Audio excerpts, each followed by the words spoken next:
అందరికీ నమస్కారం. నా పేరు పైల మురళీకృష్ణ. నేను trade union coordination centre TUCC Gajapati జిల్లా తరపున మాట్లాడుతున్నాను. కేంద్రంలో పాలిస్తున్న బీజేపీ మరియు రాష్ట్రంలో పాలిస్తున్న బీజేపీ ప్రభుత్వం అనుసరిస్తున్న ప్రజా వ్యతిరేక విధానాలను నిరసిస్తూ ఈ నెల జూలై 9వ తేదీన చేపట్టనున్న హర్తాల్ను విజయవంతం చేయాలని మీ అందరినీ కోరుకుంటున్నాను. ప్రజా సంఘాలు, శ్రామిక వర్గం, వ్యవసాయ, యువజన, విద్యార్థి సంఘాలకు వ్యతిరేకంగా ప్రభుత్వాలు అనుసరిస్తున్నాయి.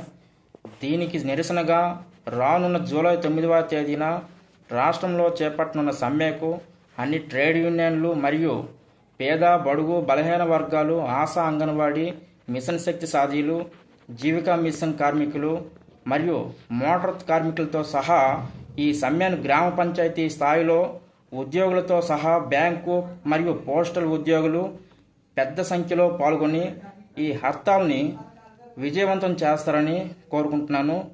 ఈ సమ్మె యావత్ కార్మిక వర్గానికి సంబంధించిన సమ్మెగా మీ అందరూ భావించి ఈ సమ్మె విజయవంతం చేస్తారని మరీ కోరుకుంటున్నాను.